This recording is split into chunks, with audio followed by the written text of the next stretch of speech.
صلوات بر محمد وآلہ محمد۔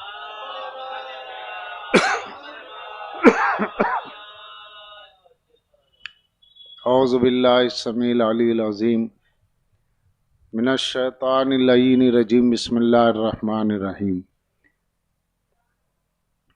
الحمد للہ رب العالمین، الحمد للہ الذی لا یبلغ مدحتہ القائلون ولا یحصینا ماہ العادون ولا یؤدی حقہ المجتہدون، فطر الخلائق بقدرتہ نشر الریاح برحمتہ، الصلاۃ والسلام علی اشرف الانبیاء والمرسلین، خاتم النبیین رحمۃ للعالمین بالقاسم محمد۔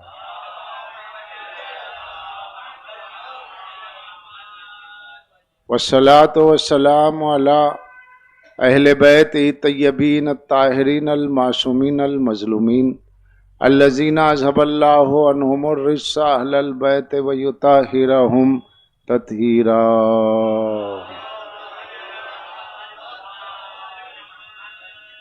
ولعنۃ اللہ علی اعدائہم اجمعین من الآن الی قیام یوم الدین۔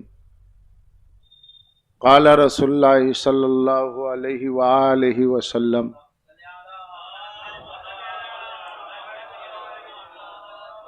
فاطمۃ بضعۃ منی من اذاها اذانی صلوات۔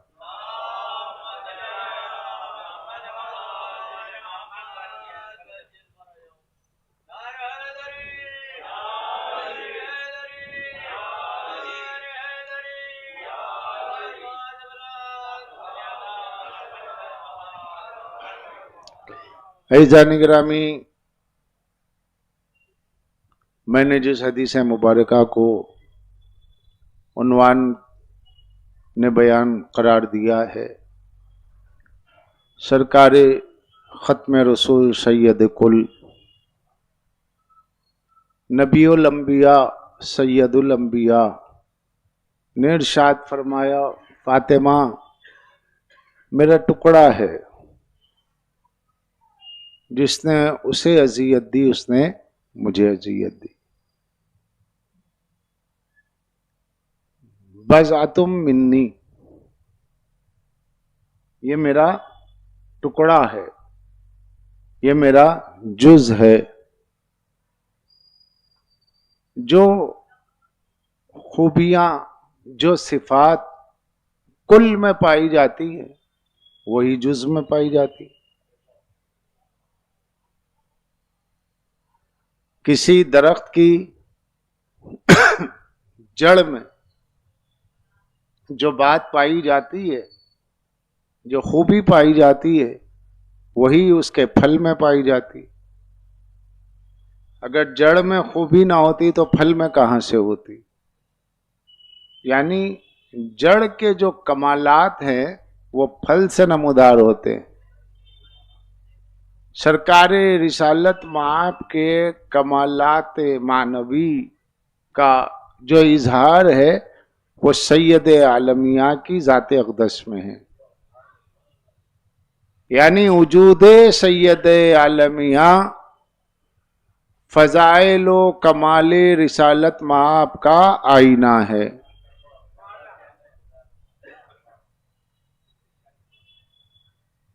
پہلے یہ سمجھے دنیا رسول کیا ہے، تب سمجھ میں آئے گا سیدہ کیا ہے۔ کل میں نے عرض کیا، یہ نبی ہے، نبیوں کے نبی ہے، یہ رسول ہے، رسولوں کے رسول ہے، یہ موسیٰ کے بھی، عیسیٰ کے بھی، تمام نبیوں کے نبی ہیں۔ تو ہر نبی میں جو کمال پایا جاتا ہے اس کی جڑ رسالت مآب کی ذات اقدس سے با کمال ہے۔ آدم میں علم ہے، سرکار دو عالم، ایک ایک نبی کو، ایک ایک رسول کو الگ الگ جو فضیلتیں ملی ہیں، ایک ایک نبی کو جو علیحدہ علیحدہ کمال ملا ہے، وہ تمام انبیاء کے کمالات کے مجموعے کا نام ہے محمد مصطفیٰ۔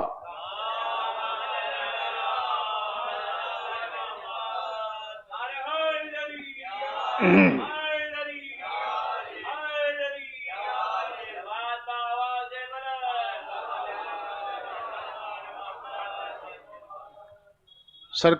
دو عالم کمالات کی انتہا کا نام، اللہ کے کمال کے پرتو کا نام ہے، اللہ کے کمال کے عکس کا نام ہے، نور اول ہے، وجود اول ہے، عقل اول ہے مصطفیٰ۔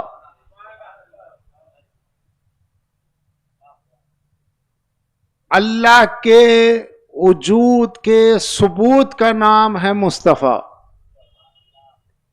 اب مصطفیٰ کے کمال کے اظہار کا نام ہے سیدہ۔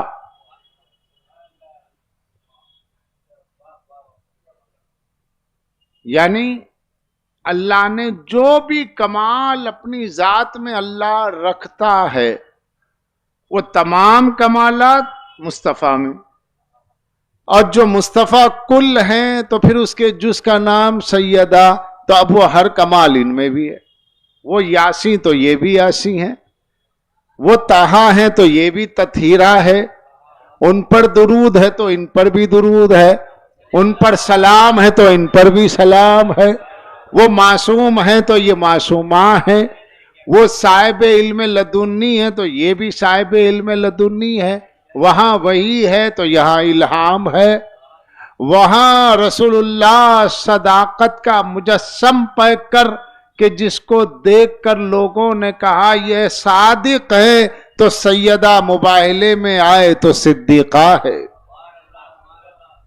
رسول صادق ہیں، زہرا صدیقہ ہیں، کمال رسالت ماں اب گویا جب رسول اپنی بیٹی کو سیدہ کو دیکھتے ہیں تو وہ بیٹی کو نہیں دیکھتے، گویا وہ خود اپنے کمال کو سامنے دیکھتے ہیں، اپنے کمال کو جس پیکر میں رسول دیکھتے ہیں۔ رسول اپنے علم کو دیکھتے ہیں سیدہ ہے، رسول اپنے حلم کو دیکھتے ہیں سیدہ ہے، رسول اپنی حکمت کو دیکھتے ہیں سیدہ ہے، جو کمال مصطفیٰ ہے، گویا سید عالمیہ کی ذات رسول اللہ کے لیے وہ آئینہ ہے جس میں مصطفیٰ اپنے کمال کا مشاہدہ کرتے ہیں اور شکر خدا کرتے ہیں۔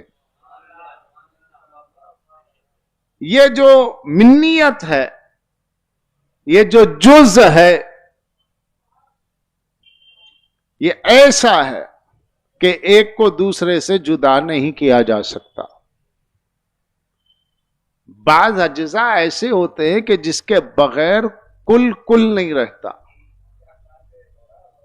کچھ پارٹس ایسے ہوتے ہیں کہ جس کو الگ کرنے کے بعد میں وہ مجموعہ نہیں رہتا، وہ پیکر نہیں رہتا۔ جیسے کہتے ہیں اعضائے رئیسہ، آپ کے جسم میں دماغ اعضائے رئیسہ یعنی سرمایہ رکھنے والا عضو، قیمتی آرگن ہے۔ لیور نہیں ہے، آپ نہیں ہے، دماغ نہیں ہے، آدمی نہیں ہے، کڈنیز نہیں ہے، آدمی نہیں ہے، تو یہ کیا ہے؟ یہ آپ کی باڈی کا جز ہے۔ اور اس میں دل کا کیا مقام ہے؟ کہ دل گیا آدمی گیا۔ جب تک دھڑکن ہے ثبوت زندگی ہے، دھڑکن نہ ہو ثبوت موت ہے۔ سیدہ رسول کے کل کے اس جز کا نام ہے کہ جس کے بغیر کل نہیں رہتا۔ اس لیے کہا میری زندگی کا نام سیدہ ہے، میری بیٹی ہے زہرا ہے، اور میرے کمال کے چلتے پھرتے پیکر کا نام سیدہ ہے۔ اگر اس جز کو اس کے کل سے علیحدہ کر دو تو پھر کل نہیں پہچانا جاتا۔ تو جہاں سیدہ کے بغیر عظمت رسول کا تصور ہے، وہاں رسول ہے ہی نہیں۔ رسول کی عظمت وہی ہے جہاں عظمت سیدہ موجود ہے۔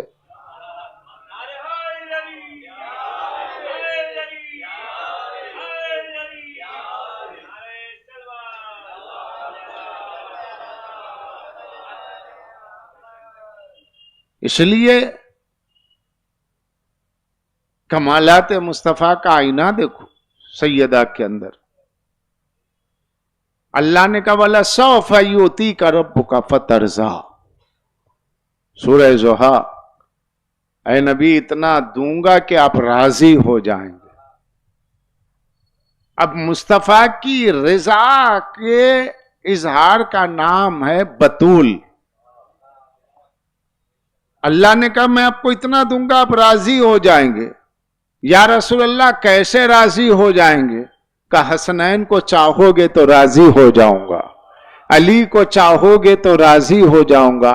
اللہ کہہ رہے میں آپ کو رضا دے رہا ہوں، آپ راضی ہو جائیں گے. اور مصطفیٰ کہہ رہے میں اسی سے راضی ہوں گا کہ جس کے دل میں علی کی ولایت ہو. میں اسی سے راضی رہوں گا جس سے بطول راضی ہو. بطول کی رضا رسول کی رضا، رسول کی رضا خدا کی رضا ہے.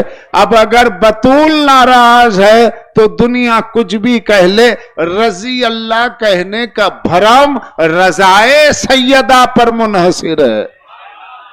صلوات پڑھ دے محمد والے میں.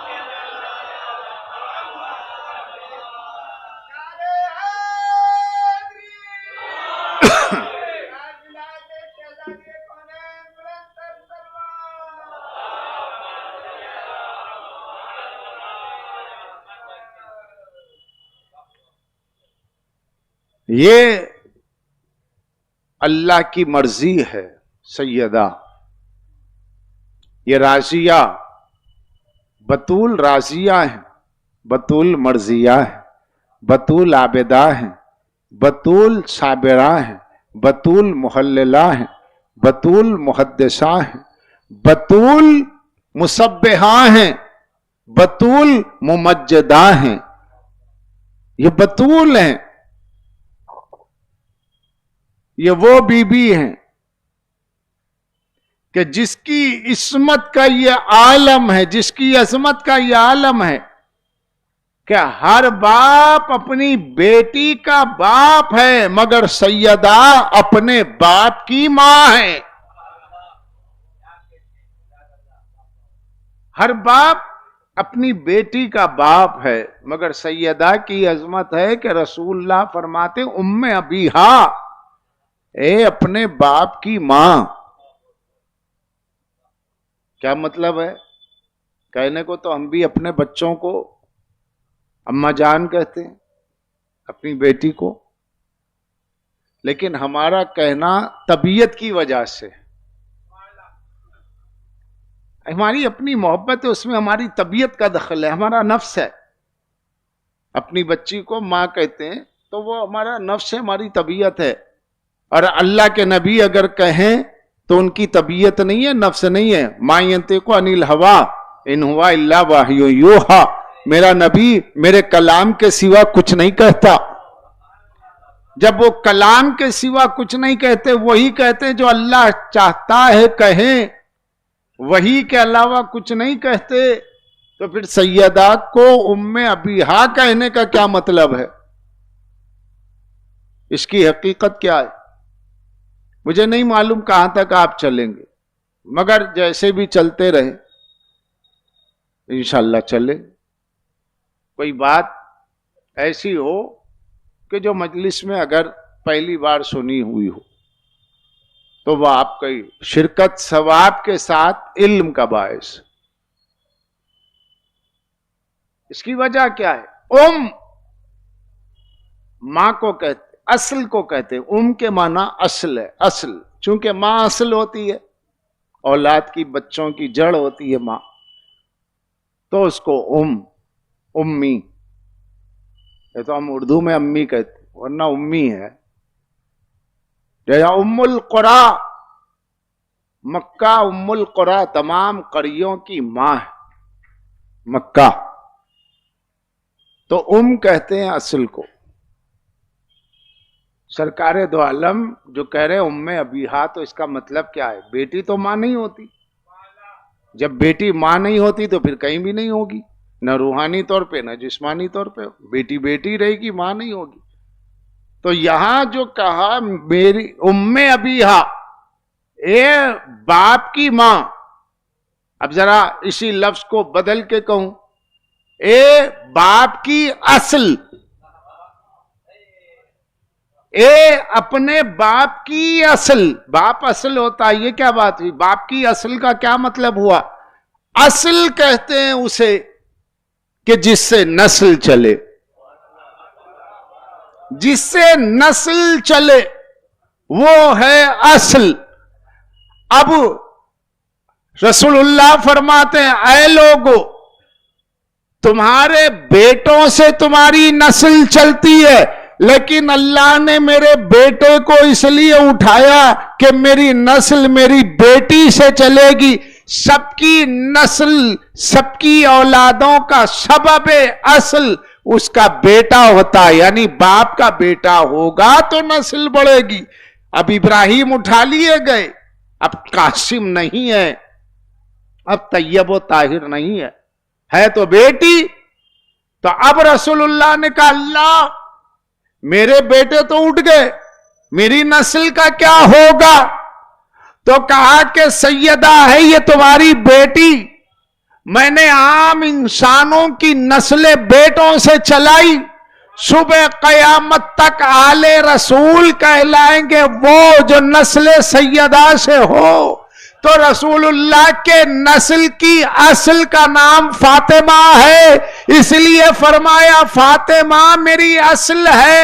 اب ترجمہ ہوا فاطمہ میری اصل یعنی اپنے باپ کی اصل ہے، جس کو ہم عرف عام میں کہتے باپ کی ماں، یعنی باپ کی اصل ہے. اب نسل مصطفیٰ صبح قیامت تک جو چل رہی ہے اس کی اصل کو فاطمۃ الزہرا کہتے ہیں.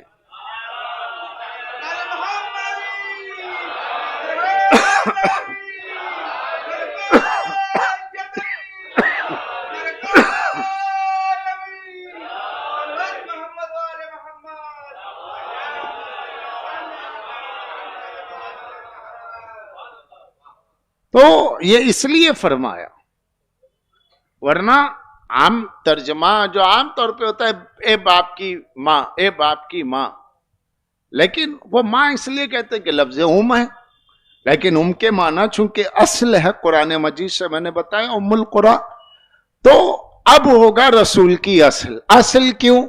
جس سے نسل چلے وہ اصل ہے. مصطفیٰ کی نسل جس سے چلی ہے وہ سیدہ ہے. اس لیے اللہ نے اپنے حبیب سے کہا انا اعطینا کل کوثر، میں آپ کو نسل کثیر دوں گا.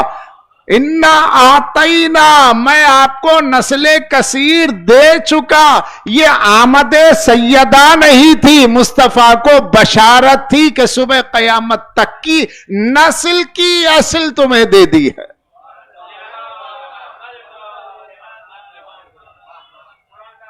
کوثر فاطمہ ہے. تو یہاں کا ام ابیہا، اب وہی ہے نا، وہی کے سوا کلام نہیں کرتے. تو اب جو نبی نے کہا ام ابیہا، تو اس کا مطلب وہی کے مطابق کہا، اس میں ان کی اپنا کوئی نفس کا دخل نہیں ہے، کیونکہ وہ نفس اللہ ہیں. علی نفس اللہ ہیں، رسول بھی نفس اللہ ہیں. ایک نور کے دو جلوے ہیں، تو یہ بھی لسان اللہ ہیں، وہ بھی لسان اللہ، یہ بھی عین اللہ ہیں، یہ بھی عین اللہ ہے. ولی وہ بھی ہے، ولی یہ بھی ہے، مگر ان کی ولایت پہ نبوت کا حجاب ہے اور علی کی ولایت پر نبوت کا حجاب نہیں ہے. یعنی محمد کی ولایت اگر ظاہر ہو تو اسے علی کہتے ہیں، علی کی ولایت باطن ہو جائے تو اسے محمد کہتے ہیں. صلوات پڑھ دیں محمد والے.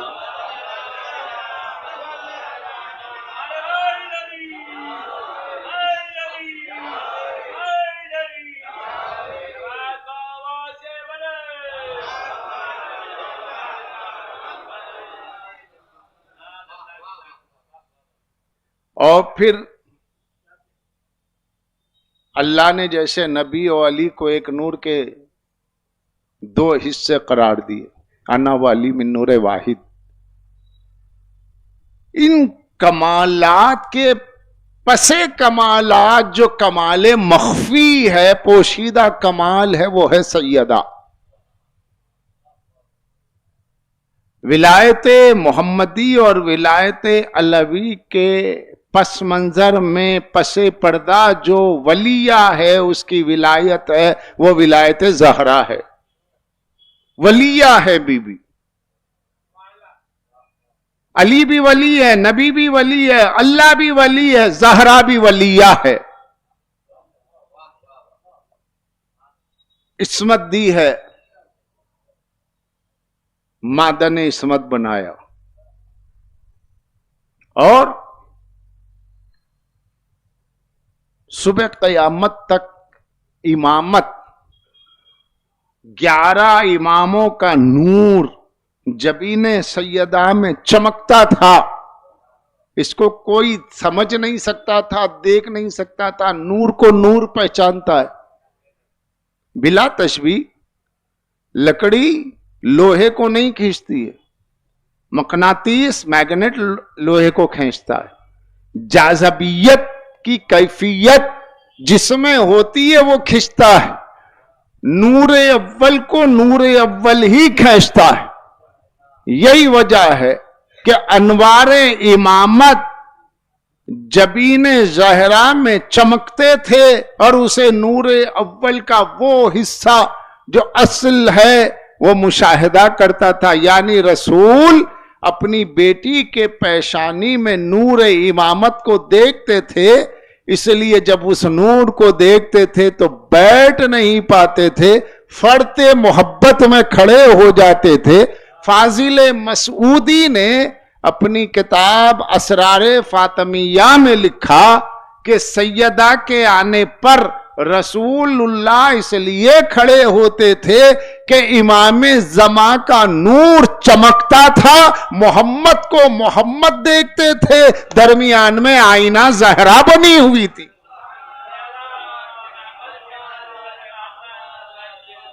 آئینہ زہرا میں رسالت کی آنکھیں امامت کے نور کا مشاہدہ کرتی تھی، اس لیے پیغمبر کھڑے ہو جاتے تھے، اس لیے سرکار دو عالم فرتے محبت میں کھڑے ہو جاتے تھے۔ یہ کھڑا ہونا اس لیے تھا کیونکہ یہ راز تھا جو راز میں چھپا ہوا تھا، السر مقنع السر، راز پر مقنع ہے، چادر ہے، راز ڈھپا ہوا ہے۔ جس پیکر میں اللہ نے اپنے راز کو رکھا وہ پیکر زہرا تھا۔ اور زہرا ہم کیوں کہتے ہیں؟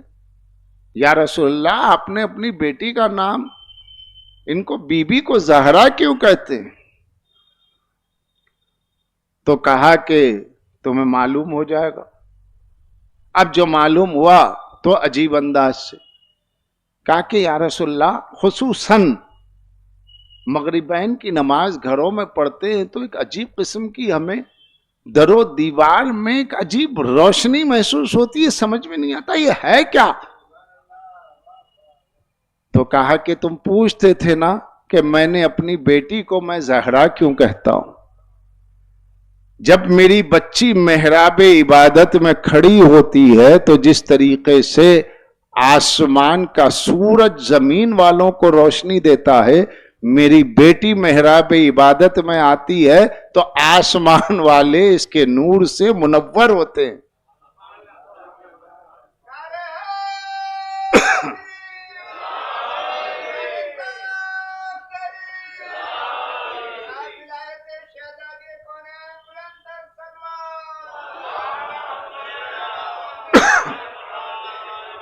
اس لیے زہرا کہتے ہیں۔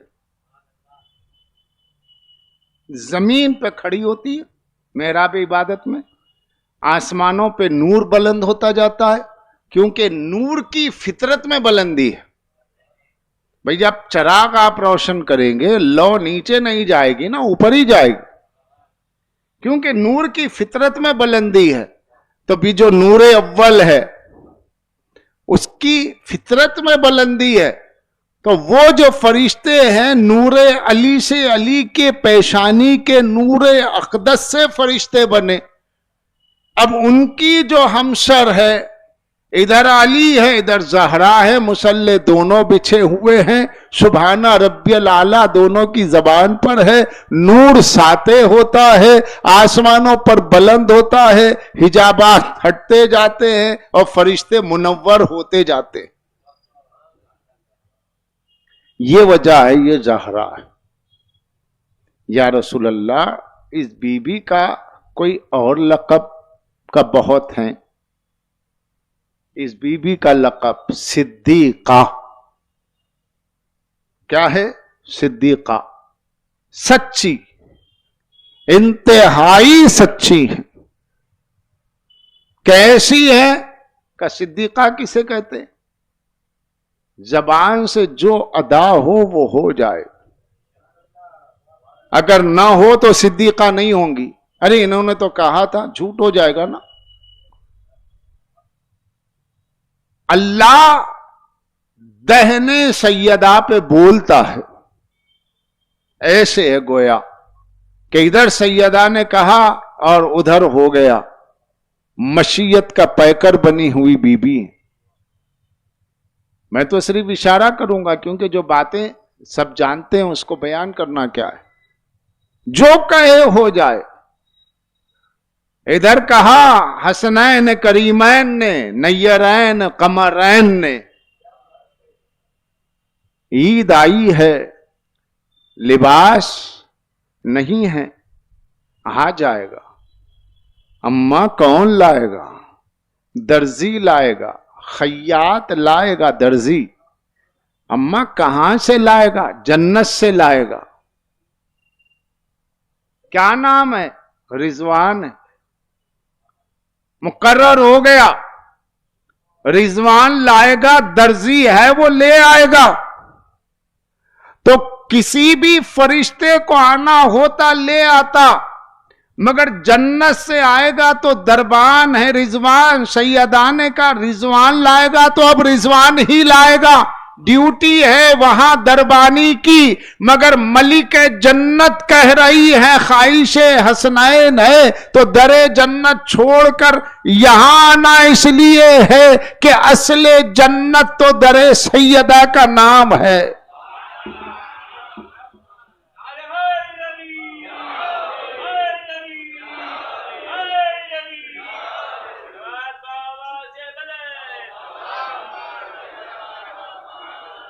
اگر اس در پر نہ آئے تو پھر جنت کیا؟ جنت ہے ہی اس کے لیے جو در زہرا سے وابستہ ہو۔ تو رضوان کے لیے آ گیا، بات ہو گئی تمام، مشہور بات ہے، جو کہا ہو گیا۔ تو صدیقہ وہ ہے جس کے لیے جو کہہ دے، اس کے لیے جو کہہ دے، جس کے لیے وہی حق ہے۔ فرشتہ ہے، نور ہے، لیکن اب آئے گا تو درزی بن کر، اب آئے گا تو درزی بن کر۔ سیدہ نے کہہ دیا ہے تو کہہ دیا ہے۔ اب جس کے لیے جو سیدہ کہہ دے صدیقہ ہے۔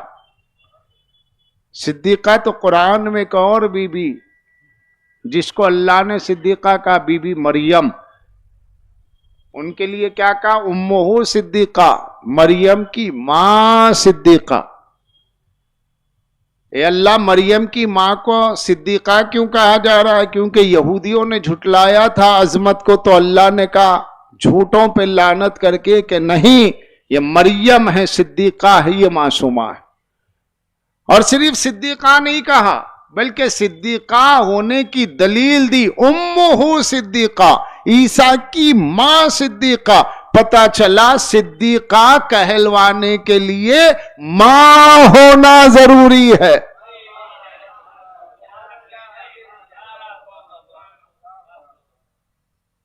نہیں پہنچی بات سب تک؟ ارے بھائی، صدیقہ کہنے کے لیے ماں ہونا ضروری ہے۔ جب تک ماں نہیں ہوگی صدیقہ کہیں نہیں جا سکتی۔ اس لیے جملہ بدل کے ایک ہی بات کہہ دیتا ہوں، یعنی قرآن کی روح سے بانجھ کو صدیقہ نہیں کہتے۔ صلوات پڑھ دیں محمد والے۔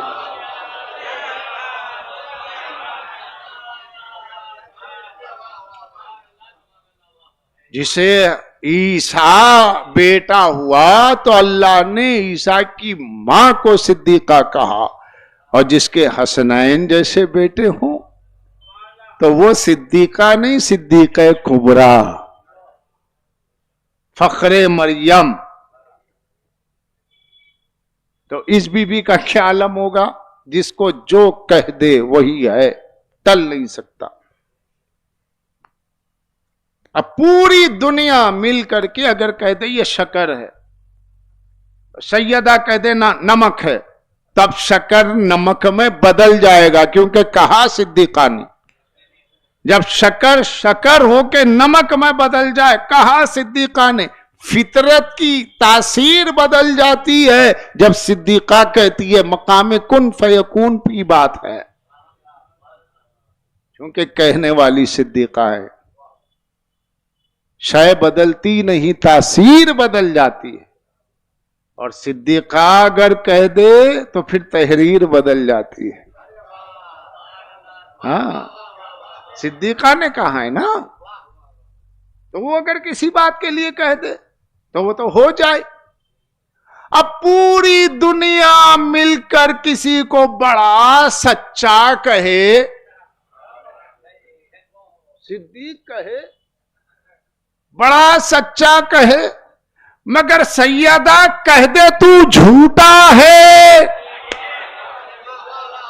تو اب ہم کسی کی نہیں مانیں گے، کیونکہ یہ ہے صدیقہ۔ جس کو یہ جھوٹا کہہ دے وہ کبھی سچا ہو نہیں سکتا۔ صلوات پڑھ دے محمد والے۔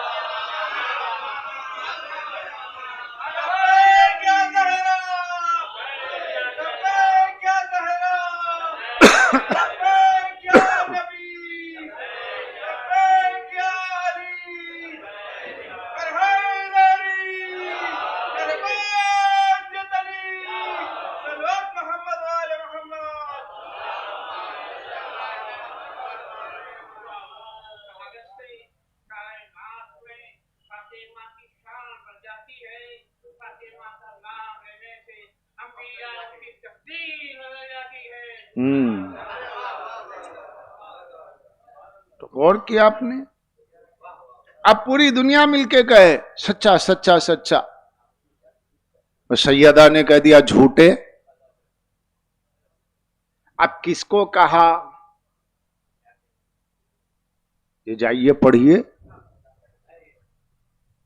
چونکہ مجلس شہادت شہزادی زہرا کی ہے، میں تو ایک ایک چیز کھول کے پڑھ دوں، لیکن سننے والوں کا کلیجہ بھی تو ہو، ضرب بھی تو ہے، کیونکہ میں پڑھوں چاہے یہاں پڑھوں چاہے کہیں پڑھوا لوں، میں تو حوالے سے پڑھوں گا۔ ابھی کتاب ڈھونڈنا نہیں پڑے گا، کتاب لے کے ممبر پہ آ جاؤں گا، یا گفتگو کہے تو وہاں بیٹھ جاؤں گا، مجھے کیا کرنا ہے؟ میں تو حق زہرا کا وکیل ہوں، اسی وکالت میں زندگی گزر گئی ہے یہاں تک، اور جب بچی ہے وہ بھی اسی وکالت پہ گزر جانی ہے انشاءاللہ۔ خیر، بات آ گئی ہے تو عرض کر رہا ہوں، ہمارے یہاں مجالس ہوتی ہیں سیدہ کے ذکر کی، معارف، عبادات، اخلاق، معرفت سب، مگر سب کے ساتھ ضروری یہ ہے کہ حق زہرا پڑھو۔ سیدہ کا حق کیا تھا؟ فدق پڑھو، فدق تھا نا؟ اچھا فدق کیا ہے؟ اکثر لوگ سنتے ہیں بھئی باغ فدق، کتنی جگہ آپ نے کتنے ذاکروں سے سنا، کیا ہے یہ باغ فدق نہیں ہے، مگر فدق میں باغ ہے۔ اب بھئی مسئلہ یہ ہے کہ دیکھیے، ایک صاحب کا پورا اسٹیٹ ہے حیدرآباد، وہ حیدرآباد اسٹیٹ کے مالک ہے، اس میں ایک باغ ہے، باغ عامہ۔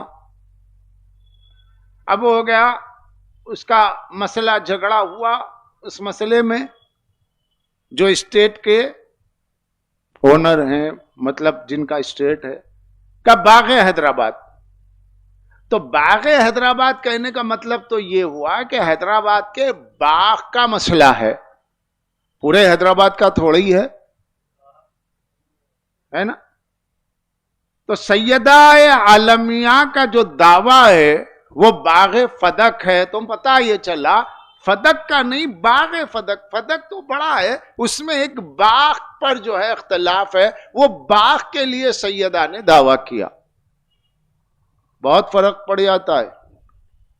بلکہ لوگوں نے اپنی کتاب کا نام بھی غلط لکھا ہے، باغ فدق. کتاب کا نام رکھ دیا باغ فدق. باغ فدق نہیں ہوتا، فدق. فدق کیا ہے؟ مدینے سے آگے جو خیبر ہے، خیبر سے 1 کلومیٹر پر فدق. فدق مکمل ایک ولیج، ایک گاؤں کا نام ہے. میں پڑھ رہا ہوں اپنے بچوں کے لیے، چھوٹے بھائیوں کے لیے، بزرگ شاید واقف ہوں. فدق باغ نہیں، فدق پورے علاقے کا نام ہے، ایک اسٹیٹ کا نام ہے. سیدہ کا دعویٰ ایک باغ کے لیے نہیں تھا، پورے اسٹیٹ کے لیے تھا. تو پہلے یہ سمجھ لو کہ باغ فدق نہیں، اسٹیٹ فدق ہے. پورا علاقہ ہے جس کو فدق کہا جاتا ہے. یہ فدق تھا کیا؟ فدق ہے ایک گاؤں کا نام جو خیبر سے کچھ فاصلے پر ہے، یعنی خیبر ہی کا علاقہ ہے. سرکار دو عالم نے، پیغمبر اسلام نے وہاں جنگ خیبر کے بعد مہیسا بن انصاری، انصاری یعنی مدینے کے رہنے والے. انصاری کا مطلب وہ یو پی والا انصاری نہیں، اسلامی اصطلاح کا انصاری. اسلامک ٹرمینالوجی میں ان کو انصاری کہا جاتا ہے جو مدینے میں بسنے اور رہنے والے ہیں، مدینے کے رہنے والے ہیں صحابہ. تو مہیسا بن انصاری کو رسول اللہ نے فدق گاؤں میں بھیجا کہ وہاں یہودی رہتے ہیں، جاؤ انہیں دعوت اسلام دو. مہیسا بن انصاری پہنچے تو ان لوگوں نے کہا بھئی ہم لوگ اپنا دین تو نہیں چھوڑ سکتے، لیکن ہم لوگ آدھی زمین دے دیتے ہیں اور پیسہ دیتے ہیں، کمپرومائز کریں گے، ہمیں رہنے دیا جائے. سرکار دو عالم کو پتا چلا، سرکار دو عالم نے کہا قبول ہے. زمین لی، پیسہ لیا، کہا تم لوگ امن و امان سے رہو، ذمہ ہو، ہم تمہارا ذمہ لیتے ہیں. اس کے بعد جو پراپرٹی آئی وہ کیا ہے؟ رسول اللہ کی خالص پراپرٹی ہے. اس کو کہتے ہیں مال فے. 2-4 منٹ ایسے ہی چلنا ہے سمجھتے ہوئے، تاکہ پتا چلے کہ حق سیدہ آپ نے کیا سنا اور کیا ہے. سیدہ کا حق ہے فدق، مکمل اسٹیٹ. اور وہ فدق کیا ہے؟ فے. فے کیا ہے؟ ایک ہے مال انفال، جس کو مال غنیمت کہتے ہیں، جو جنگوں میں حاصل ہوتا ہے. آپ نے لڑائی کی، زخم کھائے، زخم دیے، لڑے ہیں، تو جو کچھ بھی آئے گا آپ کو بھی ملے گا، وہ ہوا مال غنیمت. اس کو کہتے ہیں انفال. ایک ہے کہ آپ کا اونٹ، گھوڑے، تلوار، نیزہ، بھالا کچھ نہیں چلا، کمپرمائز سے ایک اسٹیٹ حاصل ہو گیا، تو اس کو کہتے ہیں مال فے، یعنی مال مفت. مال مفت اس کو کہتے ہیں مال فے. یہ سورہ حشر کی آیات میں اللہ نے اسے مال فے کہا. ولی رسول، یہ کس کے لیے؟ رسول کے لیے. ولی اللہ ولی رسول، تو یہ اللہ اس کے رسول کے لیے، ولی ذل قربا اور ذوی القربا کے لیے ہے. تو اللہ کے لیے یہ مال ہے، رسول کا یہ اسٹیٹ ہے، اللہ کا یہ اسٹیٹ ہے، اور نبی کے ذوی القربا کا اسٹیٹ ہے. تو جیسے ہی فدق اسٹیٹ آپ کو مل گیا، تو رسول اللہ کو حکم ہوا وآتی ذل قربا حقہ کہ قریبی رشتہ دار کو حق دے دو.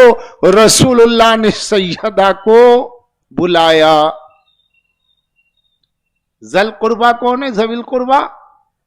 یہ ذوی القربا وہی ہے جس کے لیے آئے تھے قل لا اسألکم علیہ اجرا الا المودۃ فی ال. تو جو وہاں قربا ہے وہ یہاں ذوی القربا ہے. رسول اللہ نے سیدہ کو بلایا, فدق لکھ کر کے دے دیا, بیٹی میں یہ جائیداد تمہیں ٹرانسفر کر رہا ہوں. اب یہ فدق مکمل اسٹیٹ جو رسول اللہ کی خالص پراپرٹی ہے, اسے رسول اللہ نے سیدہ کو ٹرانسفر کر دیا. جائیداد ٹرانسفر کرتے ہیں کہ نہیں کرتے؟ گفٹ دیتے. رسول اللہ نے اپنی بیٹی کو دیا. جب یہ مل گیا تو یہ کتنا بڑا تھا. اب یہ کوئی ایک چھوٹا موٹا باغ نہیں تھا. فدق میں 7 باغ تھے بڑے اور مکمل اسٹیٹ تھا. اس کا اندازہ اس سے کیجئے کہ جب خلافت مآب سے کہا گیا کہ فدق آپ دے دیجئے, تو پہلے تو بڑی رد و قد ہوئی, بڑی گفتگو ہوئی, جس کی بڑی تفصیل ہے. ایک مجلس اس کی متحمل نہیں ہے, اور میں ایک موقع پہ عنایت جنگ میں 5 مجلسیں اس پہ پڑھ چکا ہوں. وہ ریکارڈ جس کے پاس ہے وہ جانتا ہے. یہاں مجھے صرف اتنا کہنا ہے کہ جب وہ پراپرٹی لکھ کے دے دی گئی تو وہ کتنی بڑی تھی. لوگ کہتے رہے باغ تھا باغ تھا باغ تھا. وہ کتنا بڑا اسٹیٹ تھا اس کا اندازہ اس سے کیجئے کہ گفتگو کے بعد میں ایک موقع وہ آیا جہاں پر خلافت مآب کی پیشانی پر عرق کے ندامت نمودار ہوئے, اور بالآخر لکھ کر کے دیا کہ میں نے فدق آپ کو دے دیا. اس لیے کہہ رہا ہوں اس کے کئی پوائنٹ سے اس پہ گفتگو ہوگی. لکھ کے دیا. دوسرے صاحب آئے, کہا کہ یہ آپ کیا لے جا رہی ہیں؟ کہا کہ بھئی یہ میں اپنا حق لینے آئی تھی, مجھے لکھ کے دے دیا گیا. کہا دکھائیے تو. دیکھا, پھاڑ دیا. پھاڑ کر کے کہا کہ اگر ان کو فدق دے رہے ہو تو فوجوں کو کھلاؤ گے کہاں سے, لشکر کو پالو گے کہاں سے, لوگوں کو گھر گھر پیسہ کہاں سے دو گے؟ ایک باغ میں 1.25 لاکھ آدمی نہیں پل سکتے. نہیں سمجھ رہے آپ؟ ارے بھائی 1.25 لاکھ کا مجمع تھا نا غدیر میں, تو 1 لاکھ سے کم لوگ نہیں تھے. تو اگر صرف ایک باغ ہوتا تو کیا اس کی اتنی آمدنی ہوتی کہ 1 لاکھ آدمی پرورش پائے؟ تو آ کر کے کہا کہ اگر انہیں دے دیا تو یہ کہاں سے یہ کہاں سے پلیں گے؟ فوج کا لشکر کا کھانا اور پانی, ان کے اخراجات کہاں سے ہوں گے؟ تو اب یہاں سوچنا چاہیے, کیا دسترخانے خدیجۃ الکبریٰ کو اتنا جلدی دنیا بھول گئی تھی کہ سیدہ زہرا کی ماں کے دسترخوان سے سارا عرب پلتا رہا؟ تو اگر یہی ضرورت تھی تو خدیجہ کی بیٹی سے سیدہ سے کہہ دیتے بی بی حق آپ کا ہے, ہم بھوکوں کو بھی کچھ دے دیجئے. بھیک مانگ لیتے, سیدہ دے دیتی.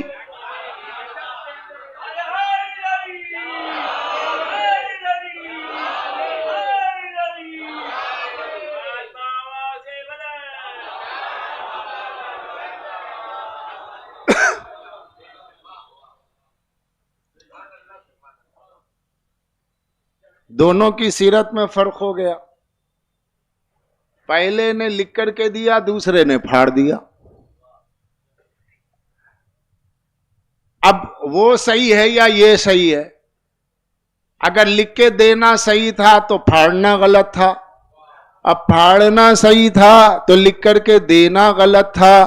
تو پھر تم فیصلہ کرو، پہلے یہ فیصلہ کرو سیدہ کا دعویٰ کہاں تک صحیح ہے یا نہیں ہے، اس پر بعد میں گفتگو کرنا، پہلے اس پہ گفتگو کرو کہ ان دونوں میں صحیح کون ہے۔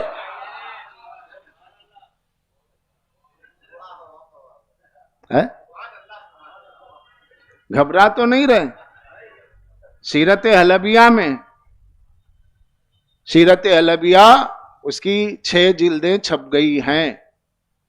علامہ حلبی عالم اہل سنت کے بہت بڑے عالم ہیں، انہوں نے پورا واقعہ لکھا ہے اور دارالعلوم دیوبند سے اردو میں چھپا۔ میں خریدنے سے پہلے انڈیکس دیکھا، پیسہ چلا جائے گا، اندر جو ہے لینا وہی نہیں تو کیا فائدہ۔ اور 6 والیوم، اور میں نے اس میں انڈیکس دیکھا اور پھر اس کے بعد دیکھا ہے، تو کہا بھائی صاحب آپ لے رہے ہیں، کیا کر رہے ہیں؟ میں کہا لے رہے ہیں بھائی، ذرا ایک حدیث کی تلاش ہے۔ تو کہا نہیں اتنا یہاں پہ اتنا نہیں پڑھا جاتا۔ کہا 2 منٹ دے دیجئے۔ اب انڈیکس پہ نظر ڈالی، مل گیا۔ ہم نے کہا پیج دیکھو کہیں نکالا تو نہیں ہے، نکالا نہیں ہے، ویسا ہی ہے۔ دیوبند سے چھپا کہ پہلے صاحب نے دیا، دوسرے صاحب نے پھاڑ دیا۔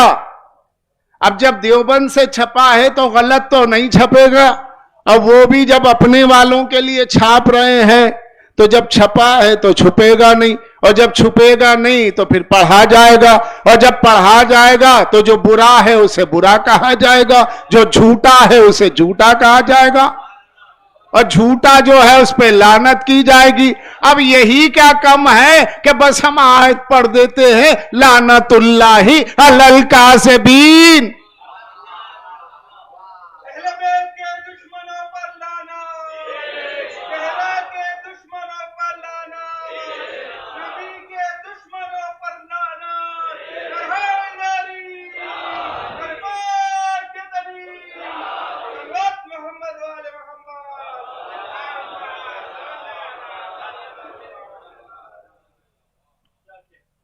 تو فدق جو ہے مکمل ایک گاؤں ہے، صرف ایک باغ نہیں۔ تو ہوا یہ تھا کہ بعد رسول سرکار دو عالم کی اکلوتی بیٹی، ارے صاحب وہ تو 4 بیٹیاں ہیں۔ اچھا بھائی 4 بیٹیاں تو پھر ایک ہی بیٹی نے کیوں کہا میرے بابا کی میراث دو؟ ارے تو صاحب وہ تھے ہی نہیں، وہ تو پہلے گزر گئی، پہلے ہی مر گئی تھی۔ اچھا پہلے مر گئی تھی، ٹھیک صحیح کہہ رہے ہیں آپ، وہ تو عہد رسالت مآب میں ہی وفات پا گئی۔ تو رسول اللہ تو عادل ہے نا، کوئی شک ہے رسول اللہ کے عادل ہونے میں؟ کہ اس پہ لعنت جو رسول کی عدالت پہ شک کرے۔ تو اس بیٹی کو تو لکھ کر کے دے دیا، ان بیٹیوں کو کیوں نہیں دیا؟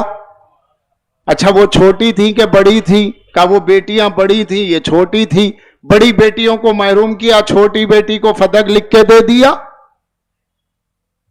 اب غور کیجئے تو پتا چلا نا، اگر بیٹیاں ہوتی تو انہیں بھی لکھ کر کے دیا جاتا۔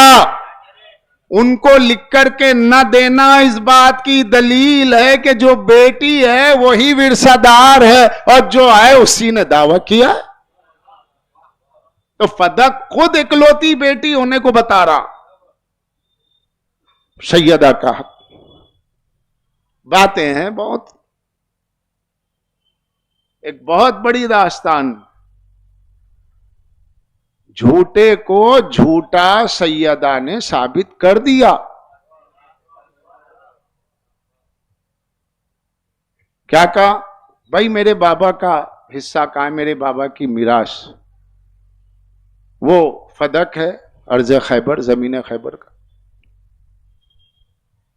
اچھا وہ، ہاں وہ میں نے رسول اللہ سے حدیث سنی ہے۔ اچھا یہ صاحب کون ہے جو حدیث سن رہے ہیں؟ یہ رسول اللہ کے وارث نہیں ہے، یہ دعوے دار ہیں۔ یہ کیا کہہ رہے ہیں؟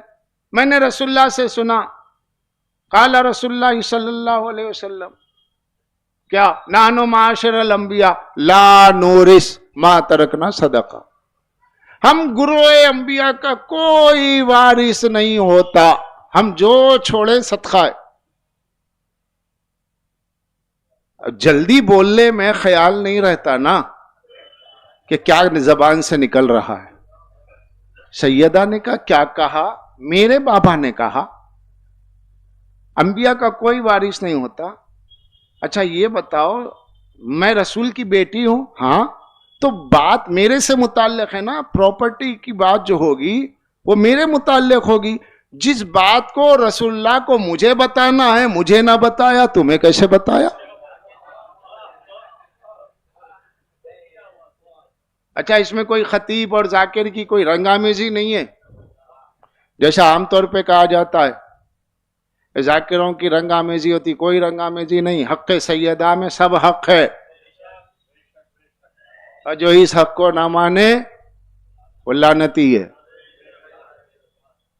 یہاں سے وہاں تک سب, ادھر والا ادھر والا سب آ جائے گا. اچھا جب فدق پڑھے جاتا ہے تو ایک غیبی قوت ملتی ہے, جو ہوگا ہوگا. اب کیا ہونا ہے؟ جن کی سرکار لٹنا تھا لٹ گئی, ابھی آپ سوچ رہے ہیں کیا ہونا ہے. تو بابا نے مجھ سے تو نہیں بتا, تمہیں بتا. اچھا کیا بتا؟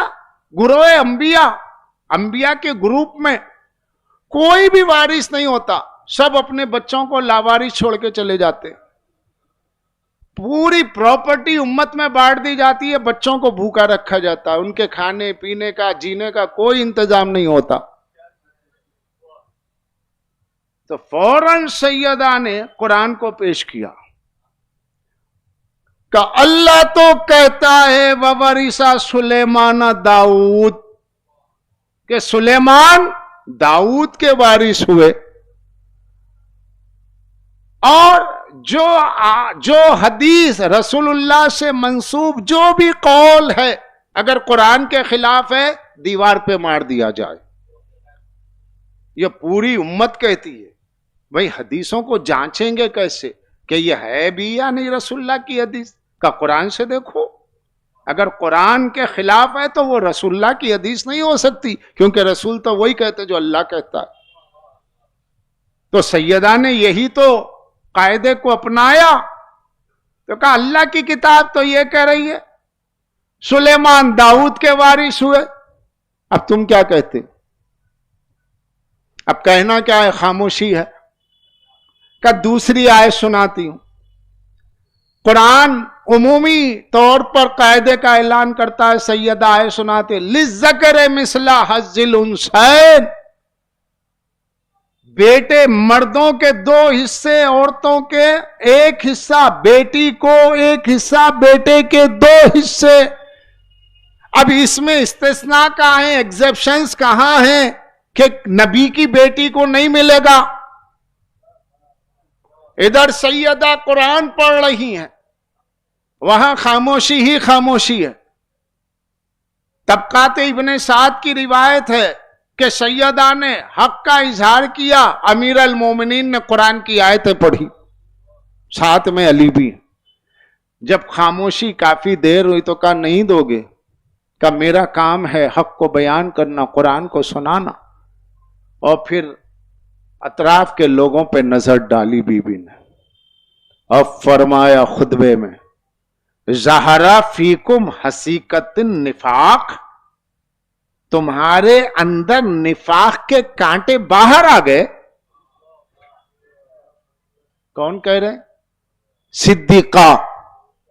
کیا کہا؟ نفاق کے کانٹے ظاہر ہو گئے ان سے جو میرے حصے کو لوٹتے ہوئے دیکھ رہے ہیں, اور ان سے جو حق نہیں دے رہا ہے.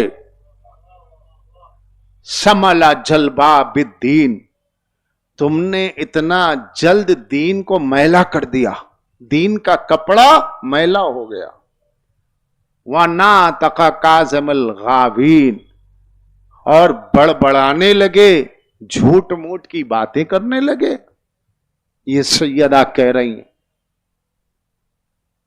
اس کے بعد کہا کہ اچھا یوں نہیں دیتے تو یوں دو, کہ مجھے ہبہ کیا ہے, مجھے جائیداد ٹرانسفر کی ہے. فوری کا کوئی گواہ ہے, کوئی پروف ہے؟ ہے, یہ ہے میرے بچے گواہ, یہ ہے میرا شوہر گواہ. نہ جی, بچوں کی گواہی اماں کے حق میں قبول نہیں. اچھا یہ رسول اللہ نے کہا تھا یا یہ آپ کے ابا نے کہا تھا؟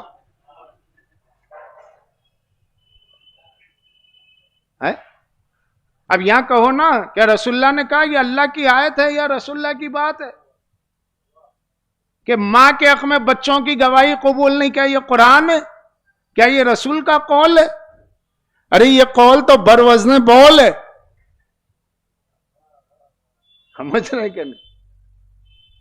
شوہر کی گواہی بیوی کے حق میں قبول نہیں. اب سیدہ کے لیے نیا قانون بن رہا ہے، گواہی چاہیے، گواہی دی، جھٹلا دیا گیا. کس کو؟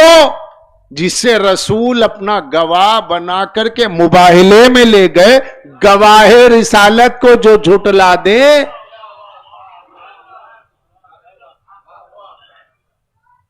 جھٹلا دیا گیا. اب جو گواہ رسالت کو جھٹلا دے اسے کیا کہیں گے؟ رسول کے گواہ کو جھٹلا دیا گیا، مباہلے کی گواہی. اللہ نے کہا جھوٹے پہ اللہ کی لعنت ہے. مباہلے میں گئے کیوں تھے لعنت کرنے؟ آج کا بھائی مسلمان کہتا ارے وہ ایک باغ کا جھگڑا تھا. ارے ایک باغ کا نہیں، ایک کھجور کا رہا ہوگا. ہم کہہ رہے ہیں کہ سیدہ کو ان کا حق اگر ایک کھجور بھی تھا تو دیا کیوں نہیں گیا؟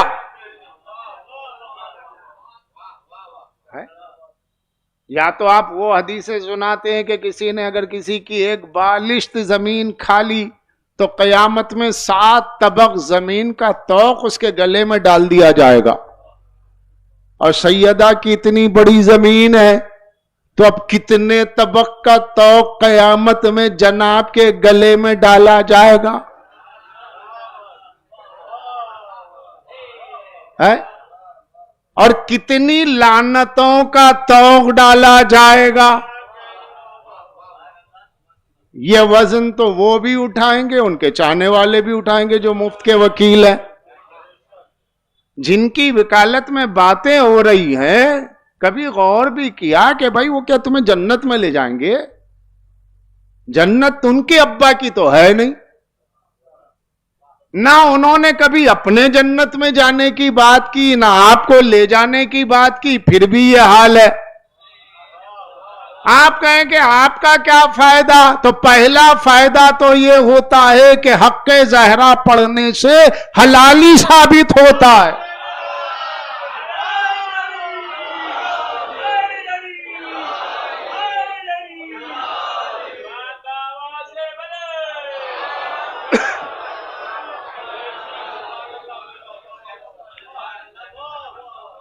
کیونکہ گواہ سیدہ کو تسلیم کرنا حلالی ہونے کی دلیل.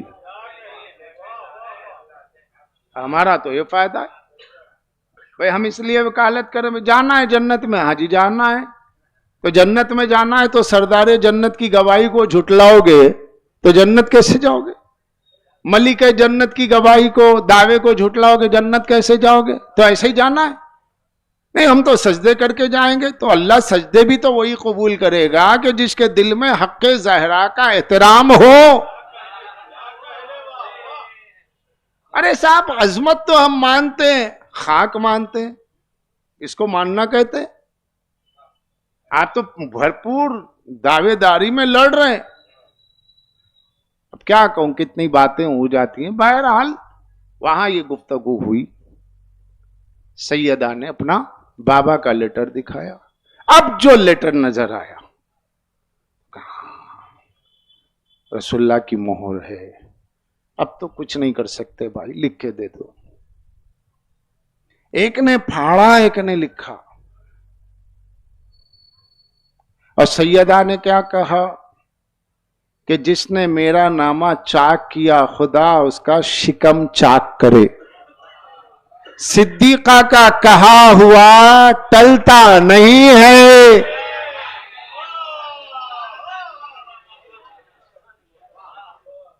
جو ہوا سو ہوا.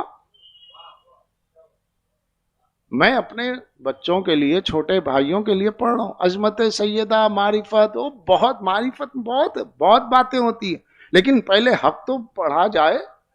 پہلی بات حق کی ہو. پہلے جھوٹے اور سچے میں تمیز کرو. یہ صدیقہ ہے اور صدیقہ جس کے مقابل میں آئے اس سے بڑا کوئی جھوٹا نہیں ہے. حسنین کے مقابل میں جو آئے اس سے بڑا ظالم اور جھوٹا نہیں ہے. سیدہ نے اپنا حق پیش کیا. حق ملا نہیں ملا تو پھر کیا فائدہ ہوا جانے کا؟ حق نہیں ملا تو گئی کیوں تھی؟ ارے گئی اس لیے تھی، نہ جاتی تو پھر جھوٹوں کے چہرے سے نقاب کیسے اٹھتا؟ ان کا کام حجت تمام کرنا تھا، دو نہ دو. وہ ملکہ جنت ہیں، ساری زمین ان کی مٹھی میں ہے، لیکن وہ معجزات کے ذریعے لینا نہیں چاہتی تھی. اور سب سے بڑی بات کہتا ہوں، سنیے گا، فدق کے لیے سیدہ اس لیے گئی تھی تاکہ قرآن مجید کے قانون کی حفاظت ہو سکے، کیونکہ قرآن نے باپ کی میراث بیٹی کو دینے کا حکم دیا گیا، قرآن نے دیا ہے. اب پہلے ہی مرحلے میں خود نبی کی بیٹی کو اگر وراثت نہ ملی تو دائرے اسلام میں آنے والے سوچیں گے ارے بھائی اس دھرم میں اس مذہب میں کیا جانا جہاں ان کی بیٹی کو ہی حق نہیں ملا اور سب دیکھتے رہ گئے. تو اب صبح قیامت تک کوئی اگر اسلام کے دامن میں آنا چاہے تو کسی ظالم کو دیکھ کے واپس نہ جائے، اس لیے حق بیان کر کے حجت تمام کر دی. میرے بابا کا دین ہے، میں حقدار ہوں، حکم قرآن کا موجود ہے. اب اگر اس پہ کوئی عمل نہ کرے وہ گنہگار ہے، مگر میرے بابا کا دین سچا ہے، اللہ کا قرآن سچا ہے.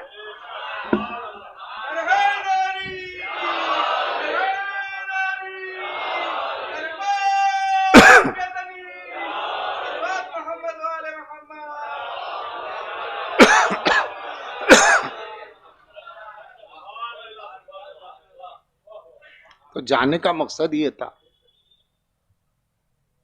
نہ جاتے تب بھی لوگ کہتے یہ دنیا تو بڑی عجیب ہے. اگر نہیں جاتی تو کہتی کہ بھئی یہ لوگ عجیب باتیں کرتے. سیدہ تو کبھی بولی نہیں، گئی نہیں، پوچھی نہیں، انہیں کس نے روکا تھا؟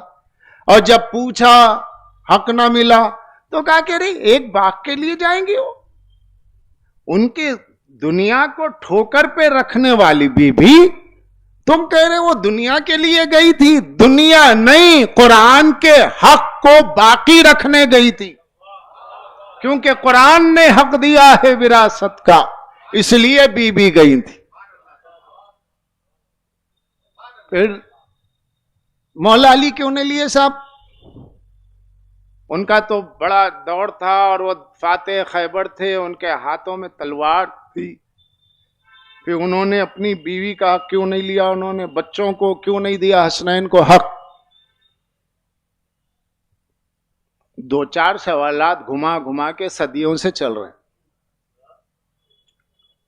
ٹھیک ہے جواب دیں گے. پہلے آپ نہ دینے والے کو کیا مانتے ہیں یہ بولو.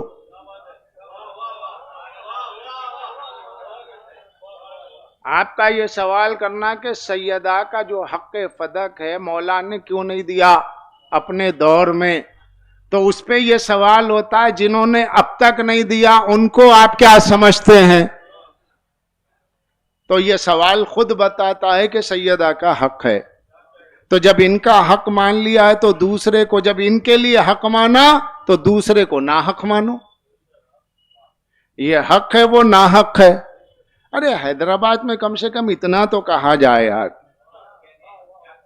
حق سیدہ کم سے کم اس سطح تک تو پڑھا جائے. یہ اگر یہ حق ہے، سیدہ حق ہے، ان کا دعویٰ حق ہے، تو جس کے مقابل میں گئی ناحق ہے نا، وہ لوگ تو ناحق ہیں. اب مولا نے کیوں نہیں لیا؟ اوئے ہوئے مولا نے کیوں نہیں لیا؟ ارے مولا اگر لیتے تو بہت سے کثیر تعداد میں لوگ مولا کو چھوڑ کے بھاگ جاتے، کہتے کہ اب علی اپنی ذاتی لڑائی لڑ رہے ہیں. اور آپ جیسے وکیل مفت کے کہتے وہ ساری جنگ خلافت علی کی صرف ایک باغ کے لیے تھی. وہ تو خلافت اس لیے چاہتے تھے اپنی بیوی کی پراپرٹی حاصل کرے, وہ اللہ کے لیے نہیں لڑ رہے تھے. لڑیں تو ہے ایک بات, نہ لڑیں تو ایک بات. آپ ایک پہلو پہ رہیے نا. اور دوسری سب سے بڑی وجہ یہ ہے جو مولا نے نہیں لی, اس کی وجہ لوگ کہتے بھائی چلو وہ تو معاملہ ہے کہ پہلے نے انکار کیا, دوسرے نے انکار کیا, چلو تیسرے کا تو کوئی مسئلہ فدق میں نہیں ہے. اب تیسرے کا مسئلہ آ رہا ہے سامنے. کیا کردار ہے سمجھ رہے ہیں تیسرے سے مطلب؟ ہاں, شیعہ باشعور ہوتا ہے کیونکہ شیعہ شعور کا نام ہے. بھائی تیسرے کا تعلق تو کچھ نہیں ہے وہاں, تو فدق کا مسئلہ کچھ بھی سمجھ میں نہ, سب سے بڑا وہی ہے. ارے قبلہ یہ کیا بول رہے ہیں؟ ہاں یہی ہے. ایک فدق کتنوں کو بے نقاب کرتا ہے دیکھتے جاؤ. علی نے کیوں نہیں لیا حق اپنے ظاہری دور حکومت میں؟ اس لیے کہ تیسرے صاحب نے اپنے چہیتے داماد مروان کو وہ فدق دے دیا تھا.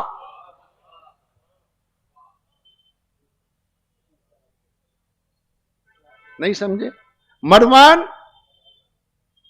تیسرے خلیفۃ المسلمین کا محبوب پیارا لاڈلا داماد تھا, مروان ابن الحکم ابن العاص.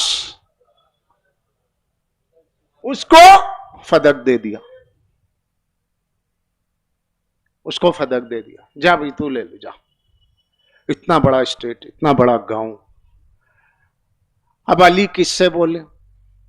وہ مولا کائنات اس سے کہتے لا بھائی. وہ کہتا کہ بھائی انہوں نے تو مجھے ٹرانسفر کیا, جنہوں نے کیا وہ تو چلے گئے, اب آپ مجھ سے کیوں لے رہے ہیں؟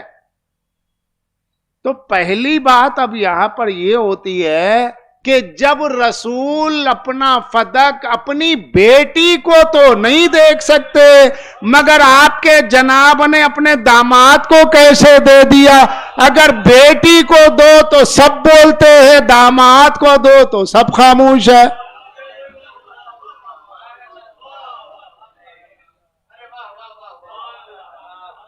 ذرا سا آخر میں تھوڑا سا انداز میں نے وہ لیا ہے جو میں لکھنؤ میں پڑھتا ہوں,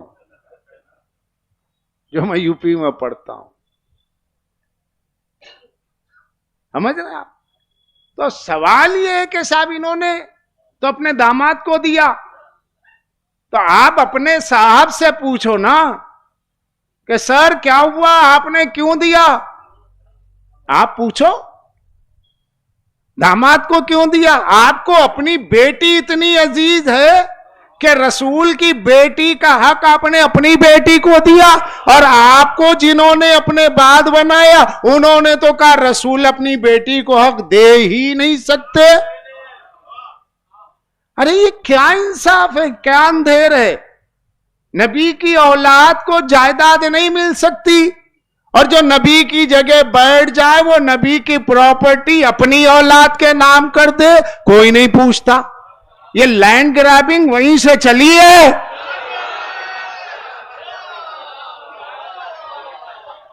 اس لیے خدا کے واسطے لینڈ گرابر ہونے سے بچو, ورنہ وہیں جانا ہوگا. بھائی کا حق مار دیا, بہنوئی کا حق مار دیا, بہن کا حق مار لیا. یہ زمینوں کا حق مارنا یہ وہیں سے چلا ہے. علی والے ہو تو علی والے رہو, سفیانی مروانی نہ بنو.